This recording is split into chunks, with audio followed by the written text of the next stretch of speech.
This is the PCFL demo of Student Congress, take one. We're going to have one authorship, which is the first affirmative, 2 minutes of mandatory questioning by two lovely volunteers. Then we're going to do the first negative that has a minute of mandatory questioning. We're going to do his cross-examination, and then I will give some feedback, and then I'll take any questions. So with that, can we have the author? Yep. Senator Binder, B-I-N-D-E-R, on the affirmative of the bill regarding pharmaceutical pricing. I'll give you regular time signals. Okay. Just who are the judges in the room? Just you? Me. Okay. All right. So, whenever you're ready. Mm-hmm. Just last month, over 200 people were excused in the final round of jury selection in the case of Martin Shkreli, the pharmaceutical executive who increased the price of a medicine for AIDS patients by over 4,000%. With excused jurors giving excuses like, the only thing I'd be impartial about is what prison this guy goes to. Ladies and gentlemen, the American people are fed up with being taken advantage of by pharmaceutical companies and their outrageous pricing schemes. Today, stand with me to change that. Stand with me to create a healthier and stronger America. Affirm. But first, let's take a step back and understand just how dire the current situation is. In 2014, the CDC's National Center for Health Statistics reported that 7.8% of American adults, or 19 million Americans, admitted to not being able to afford prescription drugs because they're too costly.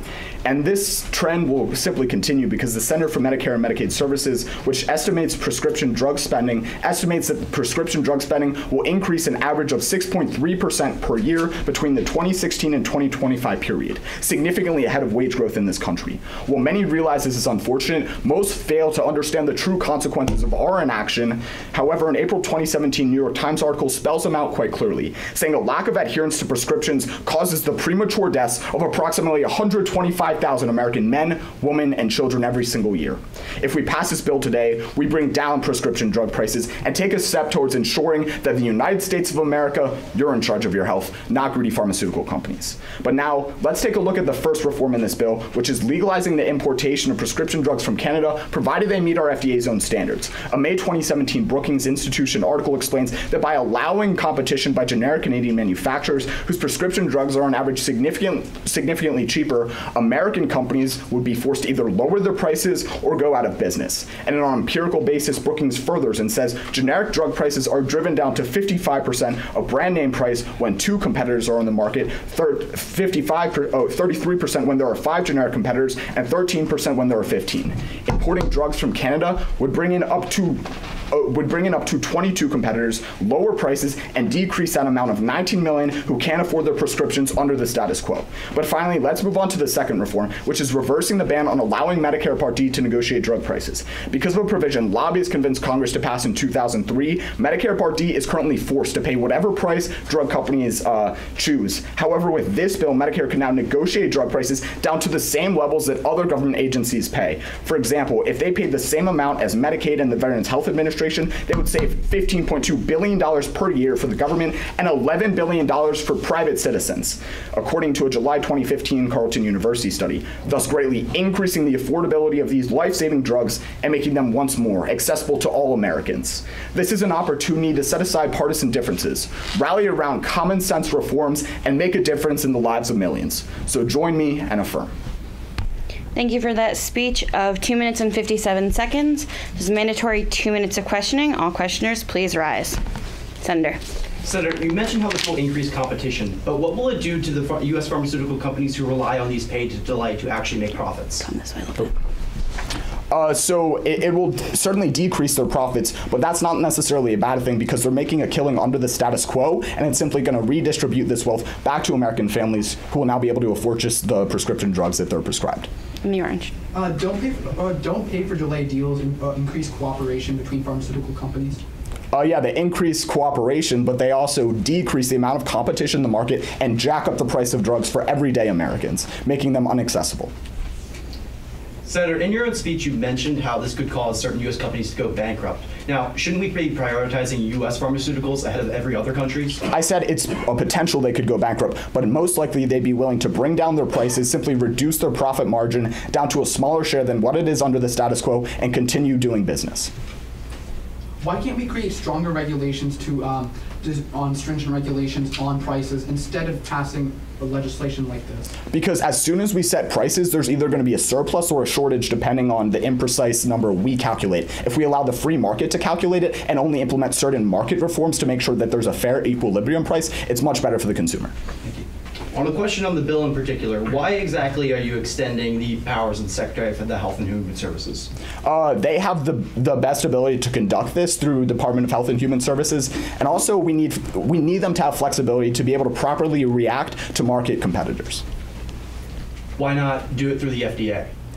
The FDA is under the Secretary of Health and Human Services, so they have the power to delegate this effectively to whoever they want within their own administration. Okay, questioning time has elapsed. Barring any motions, the speaker can be seated. Thank you. All right, that was the first speech in affirmation. We now have the speech in negation. Speaker, please rise. You've been recognized. Thank you. I am Senator Adams. It's spelled like the president. This is going to be the first negation speech. So whenever you're ready, I'll begin. I'm ready.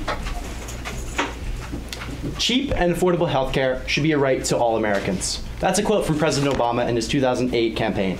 Now, we all know that the goal is to always lower drug prices. However, we will see that this bill is fundamentally flawed in that it has too much concentrated power, there's not enough FDA testing involved, and there are in fact economic concerns.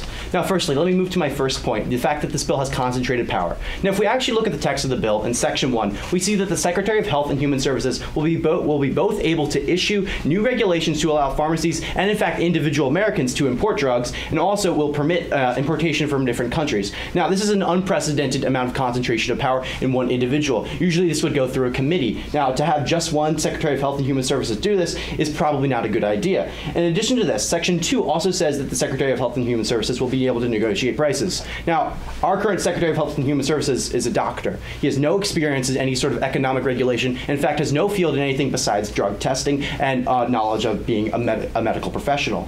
And in addition to this, we see that this is actually really bad timing for this sort of thing to happen, because as the USA Today reports just last week, Secretary of Health and Human Services, or ex-secretary really, Tom Price, just resigned and was replaced by Don Wright. So right now we have a cabinet mix-up, and to in fact have more power delegated to one official who right now is unappointed and is more of the interim director is actually a really bad idea at this time. So this is really unfortunate that we're going to have so much power invested in an individual who wasn't even appointed by this Congress. Now secondly, let's move on to the bigger and more important point, FDA testing.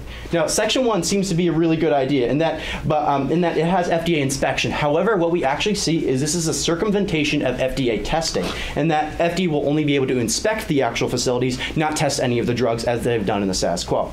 Now, Section 2 also shows that they will not be able to improve specific drugs, but will have to rely on foreign testing. And now, we actually have a precedent for why this is a really bad idea, because according to The Guardian in 2015, the well-established German pharmaceutical company Chemie Grünenthal, which would actually be considered probably one of the approved companies under this legislation, was the company that produced thalidomide. Now, if anyone knows what thalidomide is probably the worst drug in the world, as it was responsible for thousands of birth defects. Children were born without limbs, children were born without organs in some cases. People have been paid millions and millions of dollars because of how disgusting this drug was. And now the FDA prevented this, and in their own archives they point out that FDA testing, independent FDA testing, is what saved the United States from this disastrous drug. Now, if we don't have that in this bill, we're at risk to having dangerous drugs like thalidomide being lied to us and being told by companies that they're safe. Because, as The Guardian also points out, the Chemie Grünenthal also did their own testing and fabricated results. So that's what we're at risk. And finally, we have economic concerns. Now, the author Senator Binder, actually mentioned that we could have companies going bankrupt, and that we could have companies that are going to have to be more competitive.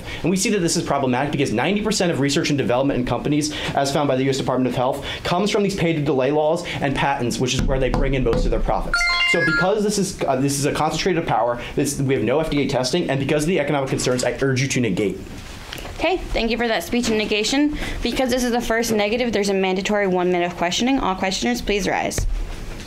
All right, so while the bill delegates the power to the Secretary of Health and Human Services, why wouldn't they then just delegate this task to other members, perhaps maybe members of their own administration that have more experience with negotiations? I see how that could be possible, but considering that that's not actually stated what's going to happen, I see that there's no reason why the Secretary would do that. Senator, who exactly in this legislation or what department is responsible for the enforcement? The Secretary of Health and Human Services, and I believe that the FDA is more responsible for international drug regulation. All right, so you said the Secretary of Health and Human Services, there's no guarantee he would delegate this. But if, as you said, he doesn't have proper experience with this, what does he have to lose by delegating to perhaps a person with more experience? Well, he doesn't really have anything to lose, but traditionally in these kind of bills, we've seen a committee, and my problem is really in the concentration of power that could be had here. How is this legislation not going to be testing drugs when it talks about certifying them? Well, the drug testing will actually be part of the companies, and they will be able to be seen by the FDA, how the FDA will be allowed to inspect them. But the FDA is not going to be doing its own independent testing. That's not mentioned at all in this bill. Okay, time has elapsed. Barring any motions, the speaker may be seated. I thank the chair. Okay, so that is the end of the speakers portion. At this point, I'm going to give some feedback and then I'll take questions. So I'll first talk about how this is a little different than a Congress would be. I'm serving as the parliamentarian, which is the adult in charge of the room. Generally, there would be another student here, the presiding officer, and they would be choosing speakers and questioning based on a system of recency. And the students will know how to do that, but for these purposes, because it's only 2 speeches, I've taken that. So I've given them their time signals and called on the appropriate people. So feedback on the first speech. Senator Binder did a great job of explaining the problem that spurred this legislation, which is something you want to look for in authorship. You want to know why it's a problem because these students have to have a reason for enacting some kind of legislation. He used a good use of statistics. He quoted the Center for Medicare and Medicaid Studies Services, which is the leading authority on that. So it was a really nice incorporation of authority and good data. He appealed to both kind of an ethical standpoint and a database standpoint. So you see a good mixture of knowledge, a good idea of how argumentation should go. The one detriment I saw was that he was speaking pretty quickly. He had a lot of information, which these students will have, but he needed to slow down a little bit. It would have made him more effective. He probably could have cut a few small pieces, but that's something that students will get to know the more they do these speeches. So it was a good authorship. He handled cross-examination really well. He was able to bounce back and point out flaws in the actual questions he was being asked, and that's something that you want to look for in an authorship. The first negative speaker, Speaker Adams, also took a really good approach at looking at the actual legislation he was offered. So before jumping into related content, he really looked at the meat of the legislation, was able to pick out what he thought were flaws and address them in a convincing way. So when he talked about concentrated power, I noticed a little kind of think around the topic, and that's a minor lack of regulatory knowledge, but these students aren't going to be experts. So the fact that he handled it well, he did have information to back him up, was to his benefit. And he talked about medical testing, and it was a good mixture, again, of the appeal to the ethical side and the appeal to the logical side. He was nice and slow. It was very easy to understand him, which is something that you do want to look for. He had good cross-examination, and it was a good first negative. And of course, our third questioner did a nice job of pointing out flaws with both speakers, looking at what they were actually saying and then what the bill said. So he was a really great example of cross-examination. And with that point, we can cut the camera, and I'll take questions from anyone else.